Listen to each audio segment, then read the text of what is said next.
How we doing, guys? It is finally time. We are running with Malta. We've got 4 games that I played back-to-back on different maps, different setups, as far as the different ships go, and different situations that arise. So I'm going to be jumping back and forth here, just like the Red Zone program. And hopefully keep you entertained, and we can talk a little bit about different things that occur and what my mentality is going into these matches. Pretty fun ship. It does have its pros, but also its faults, so I'm going to try and quickly highlight those here as we go to the Malta overview. Malta is a very easy ship to use. Strong reserves and a short restore time coupled with a large HP pool makes it very noob friendly and makes it super deadly when it comes to high-end level players. Though the ship is balanced by a high citadel, so do keep that in mind, and relatively slow planes. Taking a quick look here at the build on the left-hand side, you'll see that this is going to be the build for all 4 games that I do run here. Pretty standard. We are focusing more around the torpedoes, as that's your primary weapon. Outside of those AP bombs, they don't need any help. They're OP.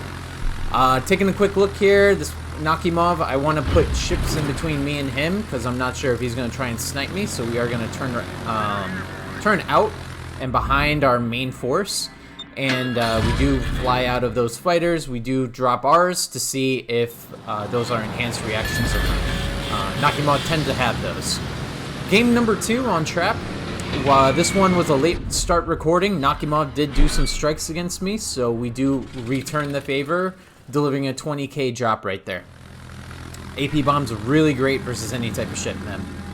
Here we do clock where the Shima is going in a Nakimov game as well. Note that on this map, if he were to turn, he'd hit the rocks, so we know he's most likely going to go straight, so that's why we line this up. Though we do a incorrect drop here. Should have dropped it a little bit earlier. Regardless, we still get about 3,800 on the broadside. No need to drop the fighter, but there is enemy rocket planes coming in, so we drop our fighter to prevent him from dropping those in an ideal spot that would prevent me from harassing this guy more.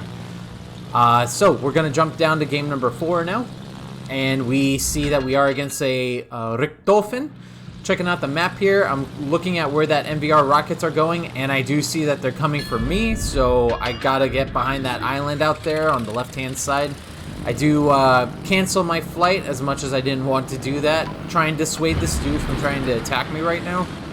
I say to never drop fighters like this, and I stand by that. The reason I do it is just to see if he's bad, to see if it'll convince him not to do this. But he does go for the full broadside there. Thankfully, he does mess up the shot, so we take very minimal damage. That game is going to end up being a CV snipe, just mostly focusing on the MVR, because we need to stay alive as much as possible. We do a pre-drop here because there's 4 ships together. This is the proper spot to drop your fighter, in a spot where the Nakimov cannot do his great lineup, because they need a lot of lead space, so that's the proper drop spot. Here we've got Montana to target. You can see that he's most isolated out of this pack, and we'll be able to turn out away from planes, as opposed to if we target the Hindenburg. We do end up spotting the Shima here, and you're going to see how the team does not focus him regardless of the spotting when our Shima goes down. We've got the Richtofen. See our drop. We did not use the heal on our approach because we're saving it for the fighter. We use our invincibility period as much as possible, then pop the heal as the planes have begin to latch at 1.4 kilometers out, and we are able to get a full strike on him. So yeah, definitely going to try and hurt that MVR as much as possible. Game number 2, we're going for resets up there on the B cap as much as possible. Bottom right, Northern Waters, we're trying to position behind our heavy HP pool and where most of our team is. That's always a great side to push up on. Game number 1 is probably going to be the one that is going to go the longest here. Yeah, that is actually the one that goes the longest. And at game number 3, Northern Lights, we are going to just focus MVR out. So like I said on game number 2 on Trap here, we are focusing on the Seattle. We're trying to keep that cap. We got Petro in Seattle versus a Holland out there. So they got radars. They have to be able to deal with that as much as possible. Hindenburg is pretty isolated. That Krosnaut is going to be going down pretty soon. Kind of mess up my fighters' approach here. Seattle, long-range AA planes. Long-range AA cruisers are, you know, some of the best versus these slow rockets. So we do take the AP bombs. We are going to keep trying to reset these guys and keep working over here as much as possible. Cherbourg is isolated and doesn't have great AA, so that would actually be a viable target as well. But I decide I want to just get some resets as much as possible here. Keep these opponents off of this as long as I can. Because we are definitely going to take Charlie soon enough anyway. So Seattle would be a great target, but considering the amount of planes I took off with and how close Mainz is, I just decided to go for that. Plus, I am going for the reset, so we need to drop that early, and thankfully we do get that. Try to go for a reset with that last plane on Seattle using terrain, but doesn't end up working out, unfortunately. You'll see here that we've got some strong movement on our team from game 3. Over here, we got an isolated Marlborough. You can see he's actually in a position where he can get some great broadsides on our ships versus those fairly lighter ships on the top right-hand corner of this map. So we're going to try and work on him as much as possible. Get him eliminated, and that team can push up fairly easily versus a Colbert, Edgar, and Alaska. Considering all the HP that's stuck because of this Marlborough. So keep an eye out for those opportunities too. Here, bottom game 3, you see that we're still spotting Shima.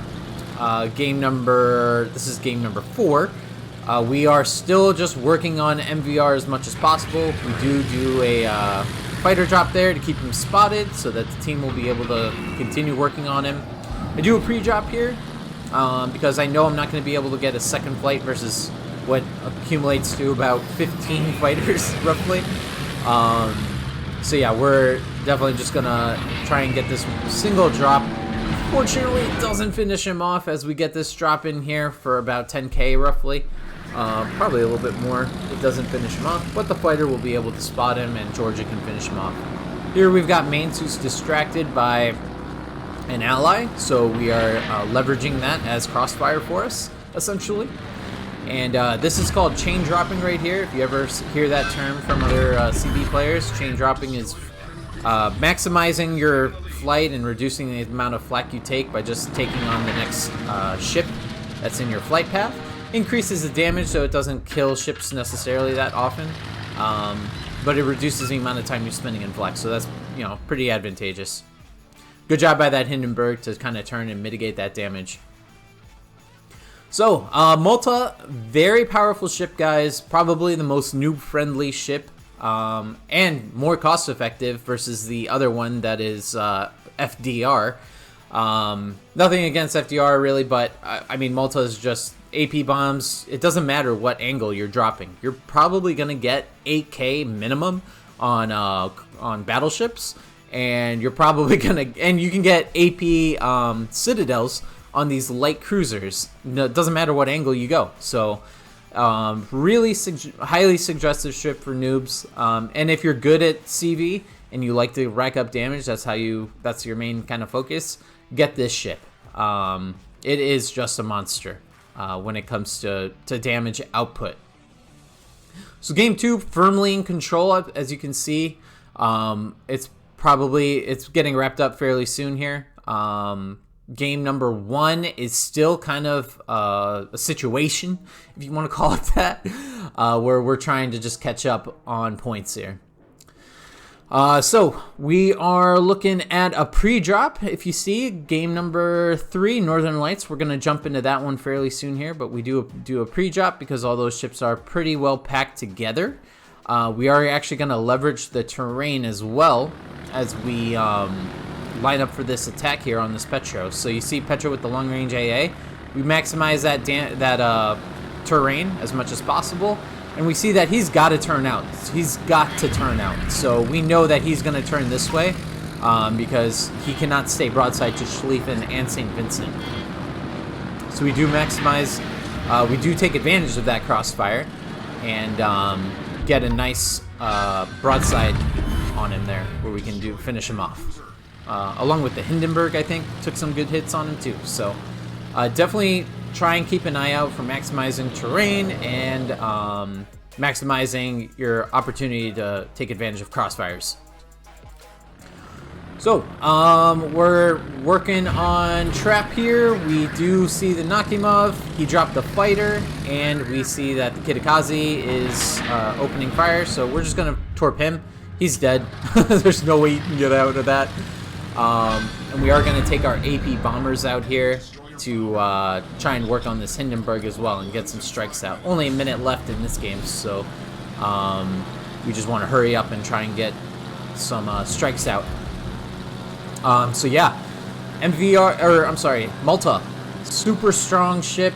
You can see here that we're using our full boost there, and check this out. We're not gonna boost out right now. We're trying to build up a little bit more because of how the boost works. You don't want to be holding down W. You need to try and save it up a little bit because it's not an insta max speed anymore. It builds up the acceleration as you saw there. So we try to let that bank build up a little bit more. That'll increase our speed. And can we get a strike off before this game ends? We can, for about almost 8K there. So we do get a game number 2 victory. 129K on the low end for me on this MALTA. We see that we did get a little bit carried there by the Petro, so we are going to go back here and give him the compliment. Always worthwhile to compliment your team there, especially if they outscore you in CV, if you're a CV main, that is. And yeah, let's take a look here. So we're going to jump down to number 4. We're ending this match here. Basically, it was just hunting the MVR. If you get hunted by an MVR, you need to just work on them. Your armament works well against them. You know how to do your heal versus the cap fighter. And we do actually end up getting top kick there. So again, most of the work on that MVR. So 2 games ending there. Trap and Northern Waters, both victories, 129 and 159. We're going to stay focused on these 2 matches. Game number 1, you see that we are behind, but we are trying to catch up as fast as possible here. And game number 2, the enemy is just running, so that's going to end up being a victory. As you can see, we try to get there to get a cap, but it's not going to pan out. It's just too far. And yeah, the enemy is just kind of packed it together on game number 2, so we're going to go for this G-Cur. It's just the easiest one at this point. We do work on this Georgia here. You can't see it on the mini-map because of the scroll at the bottom, but there's a FDG that's driving and has a lot of HP, so we really got to work on this Georgia. Edgar, we can slap, but he's just simply too far for us to make an impression on. Plus, Georgia can be focused by our Kita and by our Annapolis if he does try to shoot him. I don't think he is. He's actually going to die soon anyway. But yeah, just focusing on what's close and what's going to make an impact soon. So it is going to be the Georgia. Here we see that Kitakaze has dropped his torps. So this is a moment here where we can either try and get a strike out for ourselves, or maybe we can guide the Georgia into the torps. So we are gonna go and break out wide here. We want this guy to see our planes. We want him to acknowledge that, okay, torpedoes are coming. And I think he does this turn out to respect our torps. Hopefully that's, I like to think so. So we do guide him into our allied torpedoes. We're actually gonna use this terrain a little bit to block his AA, right? See? So again, try and maximize the terrain as much as you can. Here's a good lesson as well. You can keep the reticle wide so that your torps go wide, and you can at least get one strike on a ship that's turning. So yeah, we get a good reset on that Yamagiri. If you just keep your reticle wide, the torps will go wide, and you can use it to your advantage. So keep that in mind.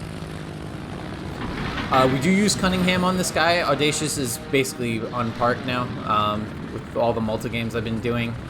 Trying to stay in the top 3 of the NA server with Malta, so keeping Cunningham on here. Plus it's a premium ship, so you can just easily swap Cunningham on here and keep him as a dedicated CV captain. So yeah, we're working on FDG. Yamagiri's still in the smoke, so I know that I'm not going to be able to get major hits on him here. Kitakaze is asking for fighter. I don't have many left, so I'm going to try and save it to where he ends up being closer and where he can be hit. I'm not going to rush out and try and drop a fighter right now. It wouldn't make sense tactically. There's better opportunity to drop that later.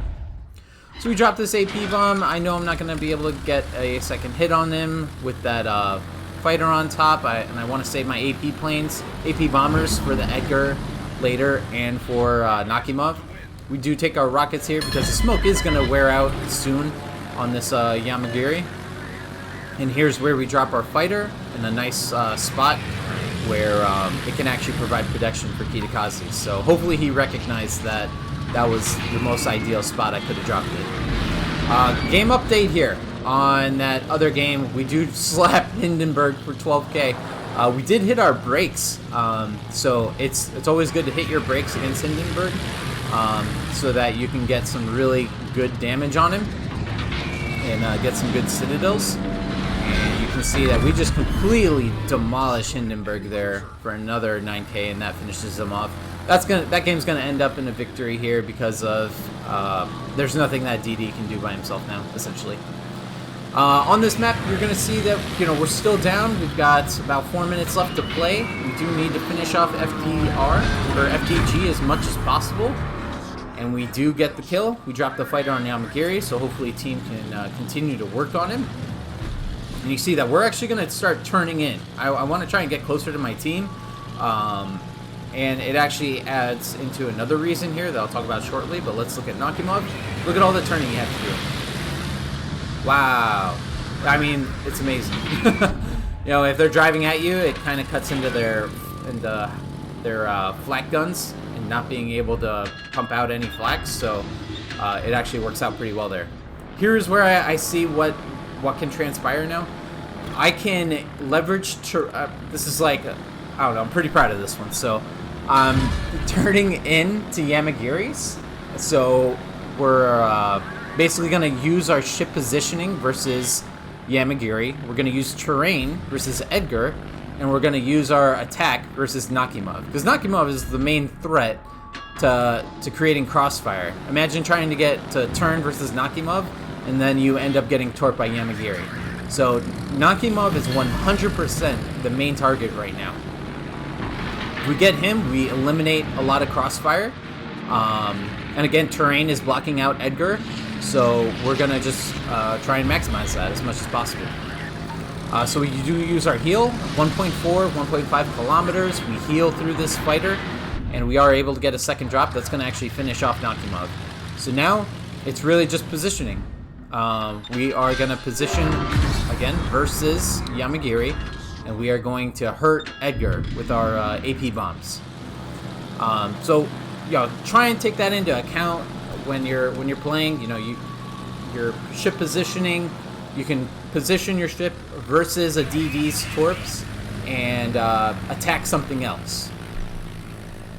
Game update there. So that one did finally end in a victory. That DD player did fairly well. He survived pretty long. I think I gave him a compliment during the match. Because he was just surviving all the shots, so really respect to him. And then we do see another Petro did outscore us there, so we'll give him the compliment too, because again, Malta is broken as fuck, and we are CV mains, so good victory there. And here we go. We do finish off the Edgar, and again, it's just positioning as much as possible versus Yamagiri. So you see, he torped there, and he tried to torp us there against our broadside, what he thought would be broadside, but we turned ahead of time because we know that he's going to torp us. So just try and turn, use your mini-map, try and predict where the torps are going to come from. Here is a great broadside that he had on us, so We see we got 7 planes right there on our current flight group. I thought I was gonna die, so I decided, all right, let's just jump back. We can get another strike here with more planes before we die. Here I'm thinking, okay, we got a nice good hit on the broadside. He's not shooting. I still got some time. And here we only got 3 planes. We got 7 back at home. Let's get them out. Hurry, hurry, hurry. And we do get it out in time. Try and take that into account too. There was an Enterprise battle that I had before where I was able to do something similar.